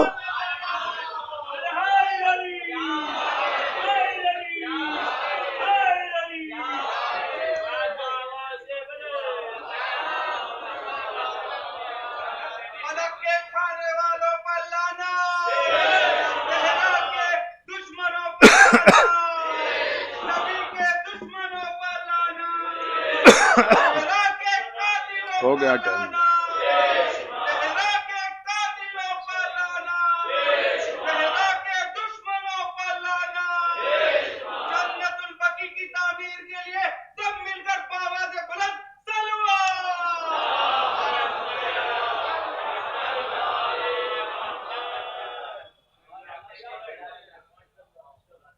اب تو لوگ کہنے لگے اما بھائی دیکھیے اخلاقیات بیان کیجئے، سیدہ کی سیرت بیان کیجئے، اور مولا علی ان کا ہاتھ کتنا بٹاتے تھے گھر میں وہ بیان کیجئے، اور بی بی کا کیا کردار تھا اسلامی وہ بیان کیجئے۔ یہ اختلافی چیزیں مت پڑی،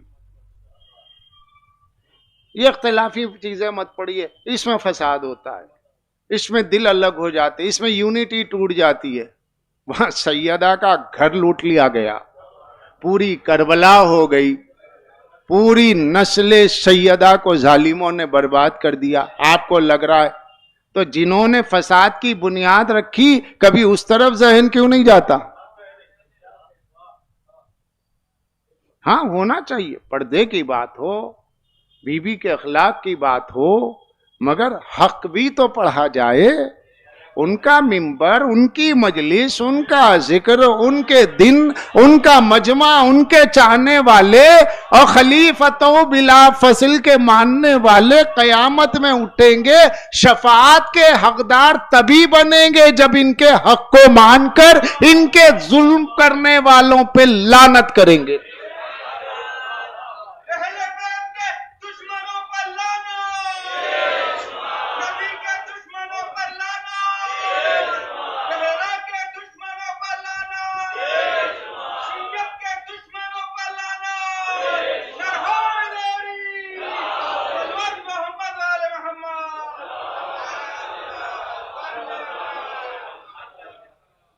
تو مروانی مت بنو،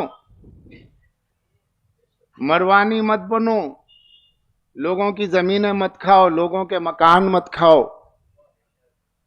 مظلوم سے مظلومہ کو مانتے ہو، سیدہ کے ماننے والے ہو، کبھی کسی ظالم کا ساتھ مت دو۔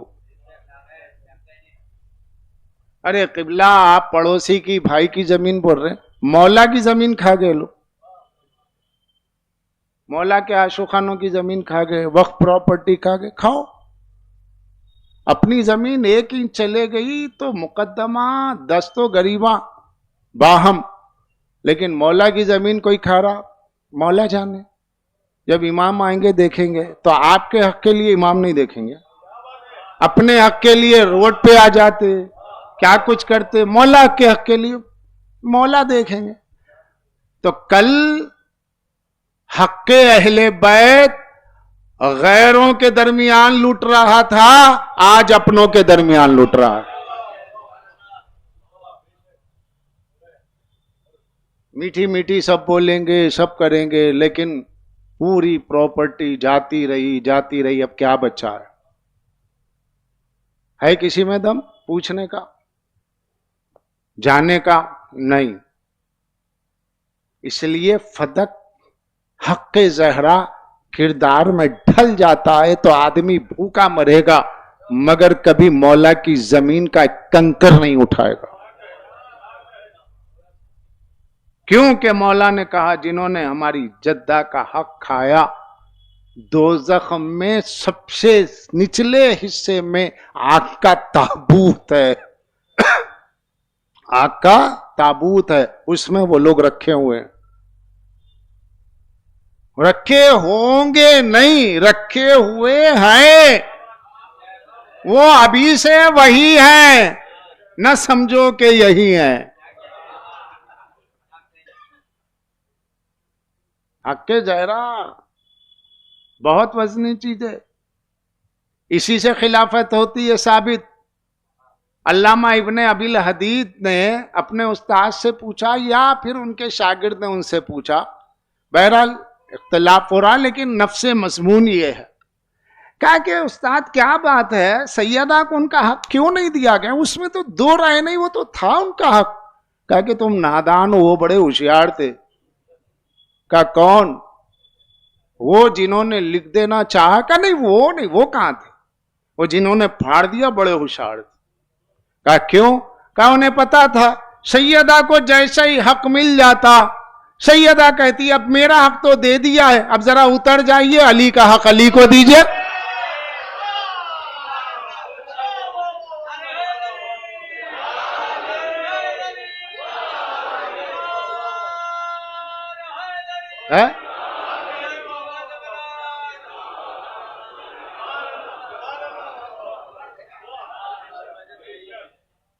بات نہیں پہنچی سب تک.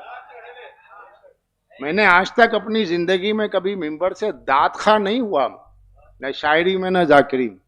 پڑھنا میرا کام، سمجھنا آپ کا کام، سمجھانا نہیں سمجھنا آپ کا کام، میرا کام تو پڑھنا ہے.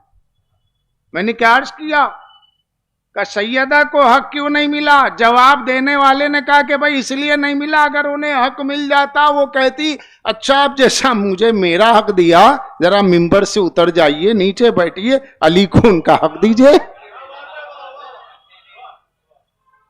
تو بڑے ہوشیار لوگ تھے. کہا کہ ارے بھائی یہ فدق کی چکر میں تو خلافت چلی جائے گی، اس لیے یہ دیں گے تو یہ بھی دینا ہے، اور یہ روکا تو یہ بھی رک جائے گی. تو لہذا فدق کو روکنے کا ایک مقصد یہ تھا تاکہ اہل بیت کو بظاہر اکنامیکل طور پہ ہینڈی کیپ کر دیا جائے، معاشی طور پہ کمزور کر دیا جائے. اتنا بڑا پراپرٹی جب لوگ کھا جائیں گے وہاں کیا رہے گا؟ اب وہاں تو معجزہ ہوگا. ایک مقصد یہ تھا. دوسرا، لوگوں کے درمیان میں اہمیت کم کی جائے، کیونکہ لوگ پیسے کے بندے ہیں تب سے اب تک. جب بھی لفافے بڑھتے تھے اب بھی لفافے بڑھتے ہیں.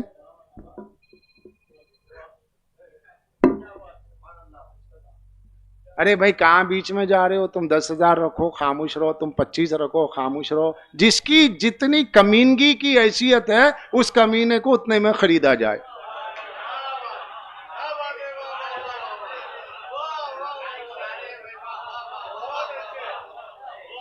شروع سے ہی ہے.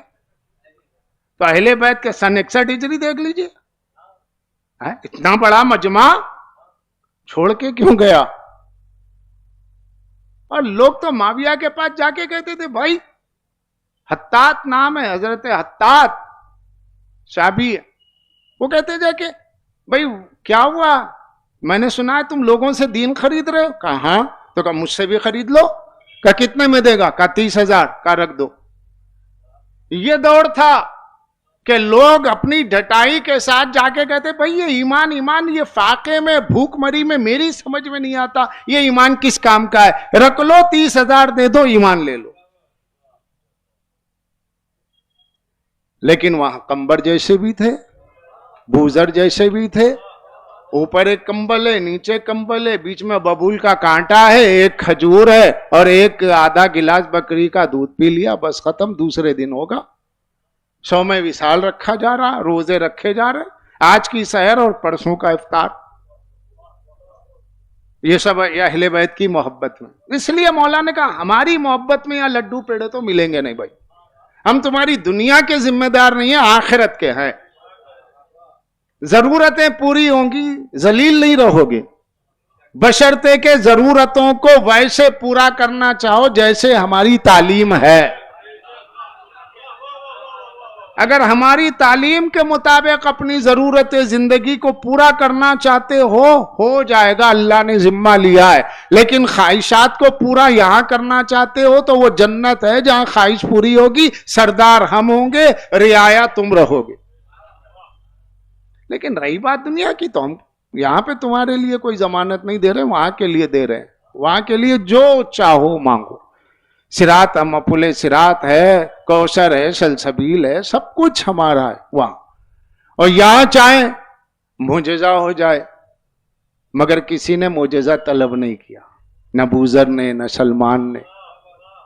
حق سیدہ سب نہیں سن سکتے، پڑھنا تو دور کی بات ہے، سن بھی نہیں سکتے سب کے سب.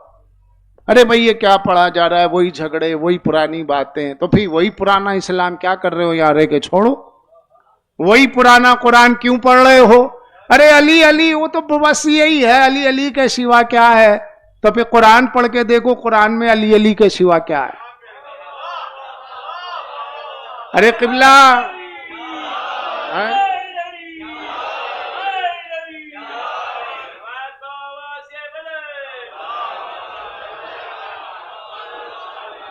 آپ کہیں گے قبلہ آپ کیا جذباتی گفتگو کر رہے ہیں؟ قرآن میں بس علی علی ہے، قرآن میں کیا نماز نہیں ہے؟ قرآن میں کیا روزہ نہیں ہے؟ قرآن میں کیا حج نہیں ہے؟ میں نے کہا تو نے پڑھا ہی نہیں مولا کے قول کو، انا الصلاۃ انا الصوم، میں نماز ہوں، انا صلاۃ المومنین، میں مومنین کی نماز ہوں، نحن الصوم، میں روزہ ہوں، میں حج ہوں، میں نحن الدین، دین ہم ہے۔ ارے قبلہ قرآن میں کفر کا بھی ذکر ہے، تو کفر نام ہے علی کی دشمنی کا، ایمان نام ہے علی کی دوستی کا، حلال نام ہے علی کی محبت کا، حرام نام ہے علی کے بغض کا، نیکی نام ہے علی سے محبت کا، بدی اور برائی نام ہے علی سے بغض کا، تو سب کچھ علی علی ہے۔ اور ایسے علی کی ولایت کی محافظہ کا نام ہے سید عالمیہ۔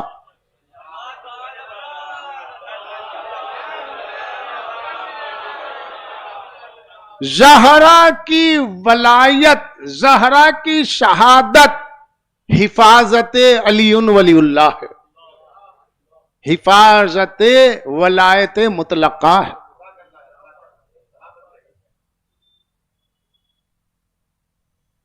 شہادت کے ذریعے مولا کی ولایت کو بچایا، عظیم شہادت ہے۔ اس شہادت کو مت چھپاؤ۔ مجھے یاد آ رہا ہے منبر پہ سرکار آقا وحید خراسانی نے بہت اچھی بات کی، اللہ انہیں 100 سال تک زندہ رکھے، کہ انہوں نے کہا کہ میاں جیسے عاشور کرتے ہو ویسے ہی شہادت زہرا مناؤ، زہرا کی شہادت ویسے ہی ہونی چاہیے، وہی ایسا ہی حق پڑھو، شہادتیں پڑھو۔ اور پورے انڈو پاکستان میں ہم سے مجالس کی کثرت انہوں نے سیدہ کے لیے قائم کروائی۔ جتنے طلبہ آتے گئے، کہا کس ملک کے؟ افغانستان تم، پاکستان تم، پشاور تم، حیدرآباد تم، حیدرآباد پاکستان میں بھی ہے، کہا تم وہاں کی، کہا کہ یہ پیسہ لے جاؤ اور اہتمام کرو، سیدہ کی شہادت پڑھو، جاؤ مجلسیں کرو۔ اس شہادت کو بہت چھپایا گیا، اس شہادت کو چھپانے کی وجہ سے لوگ دشمن زہرا کا ادب کرنے لگے،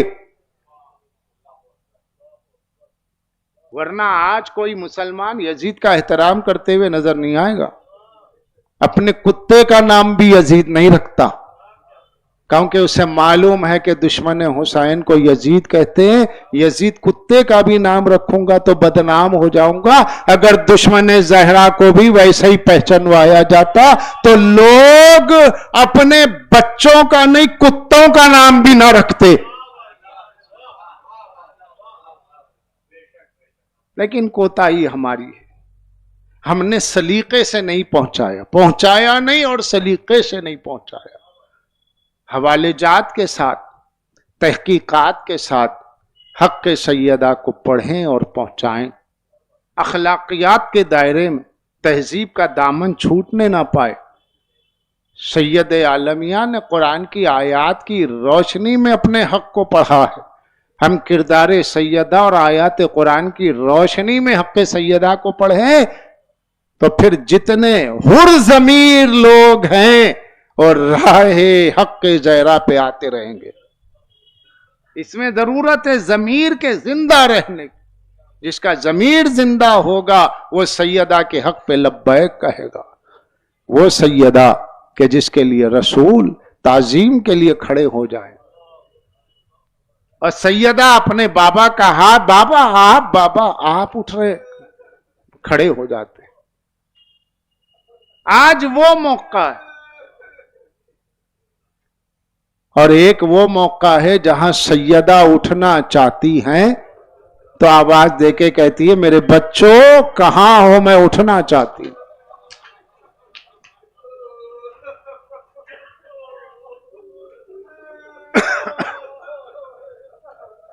میں بس ایک روایت، چند جملے، روایت مجھے یاد آ گئی ہے، یاد آ رہی ہے۔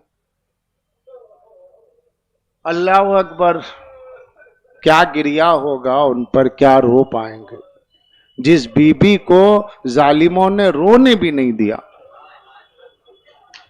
رونے کی حسرت رہی، رو نہ پائیں. جتنا رونا چاہتی تھی اتنا ظالموں نے وہ بھی حق چھین لیا، نہ فدق دیا نہ رونے دیا.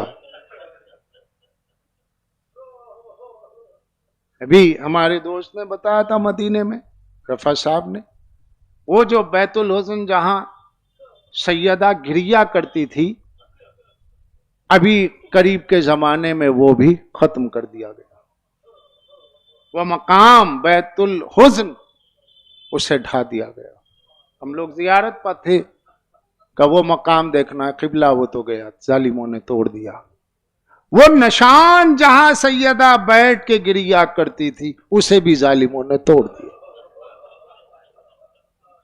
خدا ان پہ لعنت کرے کہ انہوں نے اپنے ظالم اور جابر بادشاہوں کے لباس کو، اس کی جوتیوں کو میوزیم میں محفوظ رکھا، مگر رسول اللہ کی بیٹی کے آثار کو مٹا دیا، قبر کو توڑ دیا، بیت الحزن کو جہاں سیدہ روتی تھی اس مکان کو توڑ دیا.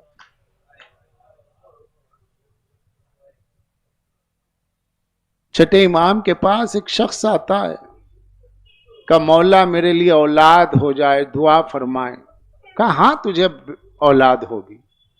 پھر ایک وقت آیا، وہ آیا، مولا نے فرمایا کیا ہوا، کیا خبر ہے؟ کہا مولا مجھے بیٹی ہوئی ہے. کہا سبحان اللہ، ماشاءاللہ، اللہ مبارک کرے. کہا تو نے نام کیا رکھا ہے؟ تو کہا میں نے نام فاطمہ رکھا ہے. کہا تو نے یہ نام رکھا؟ کہا برکت حاصل ہو جائے. بی بی پاک کا نام رکھا. امام کا چہرہ عجیب سا ہوا، آثار غم نمودار ہو. تو کہا کہ مولا میں نام بدل دوں؟ کہا نہیں، تو نے برکت کے لیے رکھا ہے، نام رکھ، اچھا ہے، مگر میری تجھے ایک نصیحت ہے کہ کبھی اپنی بچی کو تماچا نہ لگانا، کبھی اسے گھڑکنا نہیں، اس سے جھڑکی سے بات نہ کرنا،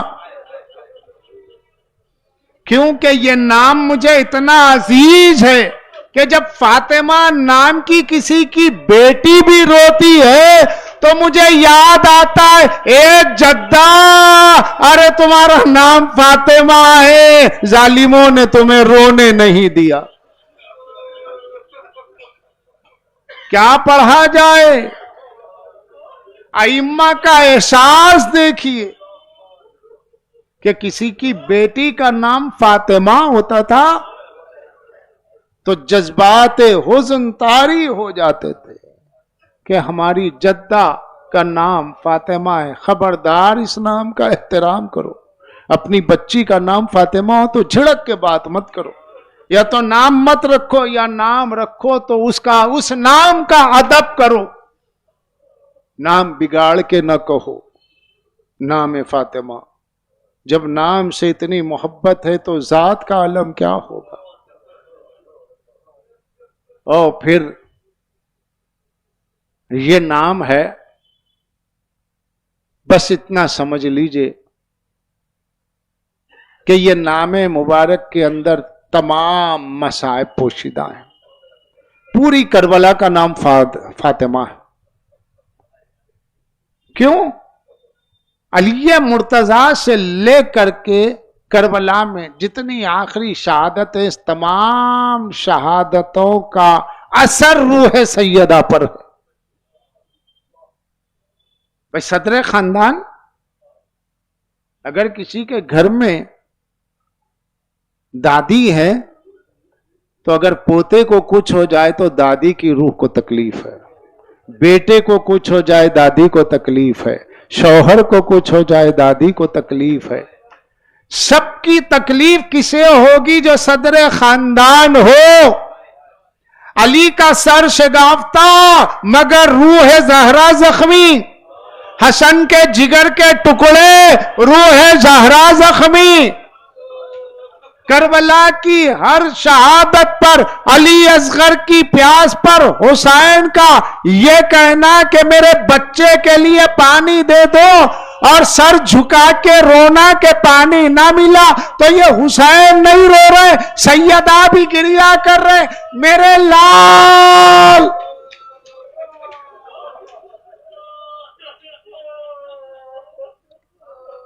اللہ اکبر۔ وہ مقامات ہیں مصائب کے کہ جنہیں بیان کرنا آسان نہیں ہے۔ بس عزیزان گرامی اتنا یاد رکھے کہ آج بھی میں دیکھتا ہوں اگر کسی کی پسلیوں میں درد ہے، بچہ ہو یا جوان ہو، تو گھر والے بھی کہتے ہیں، ڈاکٹر بھی کہتا ہے آپ بات مت کیجئے، تکلیف ہوگی سانس لینے میں، بات کرنے میں، آپ کی پسلیاں درد ہیں، صرف درد ہے، ٹوٹی نہیں ہے۔ بخار سے، طبیعت کی خرابی سے پسلیاں درد ہوں تو یہ عالم ہو جاتا ہے، وہ سیدہ کا کیا عالم ہوگا۔ مگر اس عالم میں بھی اللہ رے ضبط کی قوت، اللہ رے امیر المومنین کا احترام، کہ سیدہ نے کہا، میرے بابا نے کہا تھا میری بیٹی زہرا جب بھی ابو الحسن گھر آئیں مسکرا کر استقبال کرنا۔ مجھے اپنے بابا کی وصیت نام ہے، جیسے ہی محسوس ہوتا علی آنے والے، خوشبو ولایت آتی، فوراً اپنی بیٹیوں سے کہتی ابو الحسن آ رہے ہیں، تمہارے بابا آ رہے، مجھے سہارا دے دو۔ بیٹیاں کھڑا کر دیتی، دیوار سے لگی ہوئی ہیں، دروازے میں مولا داخل ہوتے، اپنے گھر والوں کو سلام کرتے اور سیدہ کی طرف نظر کر کے مسکرا کے کہتے طبیعت ٹھیک ہے؟ کہ الحمدللہ میں اچھی ہوں۔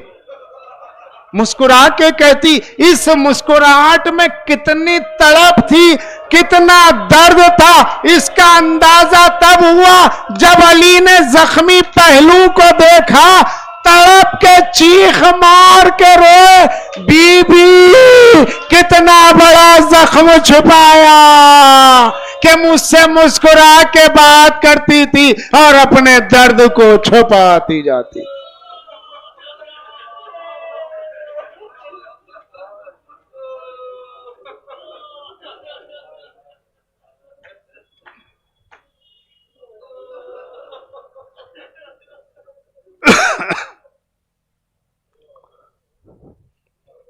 عزیزان گرامی، کل 11، 12 اور 13 خانواد ابو طالب میں مجالس ہے جس کو میں مخاطب کروں گا۔ خانواد ابو طالب کے خانوادے نے آپ سے شرکت کی گزارش کی ہے، کل، پرسوں اور ترسوں شرکت فرمائیں۔ دعائیں کے پالنے والے حق زہرا پڑھنے اور حق زہرا کو سننے اور حق زہرا دوسروں تک پہنچانے کی توفیق دے، اور پالنے والے ہم کو، ہماری نسلوں کو تا ظہور حجت بدعقیدگی سے محفوظ فرما۔ علی کی ولایت، حق زہرا، حسین کی شہادت، امام کے انتظار اور ظہور کے عقیدے پر ہمیں زندہ رکھ، اسی پہ قیامت میں اٹھا، اہل بیت کی شفاعت نصیب فرما، ظہور امام میں تعجیل فرما، ہمیں ان کے ناصروں میں شمار فرما۔